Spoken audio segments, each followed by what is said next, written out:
تو نماز میں کل 13 فرض ہیں. ٹوٹل فرض کتنے ہیں نماز میں؟ 13 فرض ہیں.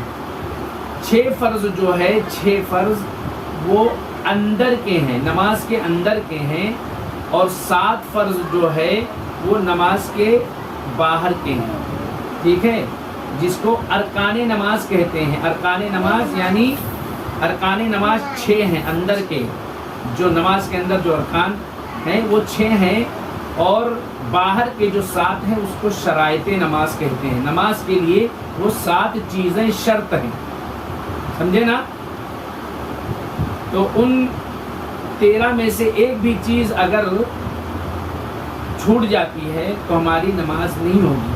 تو پہلے ہم 6 کے بارے میں جانتے ہیں، جس کو ارکان نماز کہتے ہیں، یعنی نماز کے اندر جو 6 چیزیں ہیں اس کے بارے میں جانتے ہیں. نمبر 1 کیا ہے؟ نہیں، سب سے پہلے نماز کے لیے ہم کیا کرتے ہیں؟ کھڑے ہوتے ہیں نا. نماز کے لیے ہم کیا کرتے ہیں؟ کھڑے ہوتے ہیں. قیام یعنی کھڑا ہونا، سیدھا کھڑا ہونا.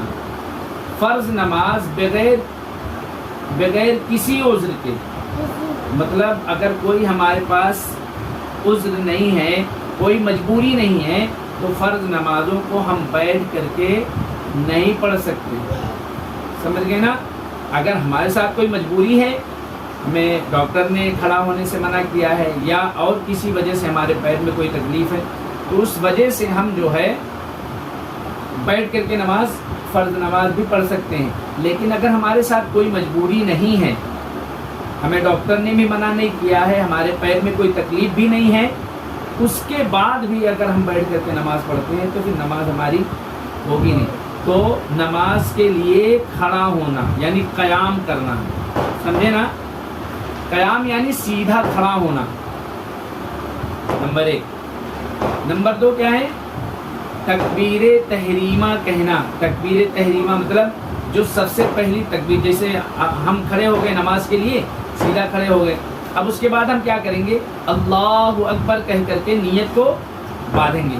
اللہ اکبر کہہ کر کے ہاتھ کو باندھیں گے، برابر. تو یہ جو پہلی تکبیر ہے اس کو تکبیر تحریمہ کہتے ہیں. سمجھ گئے نا؟ تو نمبر 1 قیام یعنی سیدھا کھڑا ہونا. دوسرے کیا ہے؟ نمبر 2 کیا ہے؟ تکبیر تحریمہ کہنا یعنی پہلی تکبیر کہنا. تو کھڑا ہونا بھی فرض ہے، پہلی تکبیر کہنا بھی فرض ہے.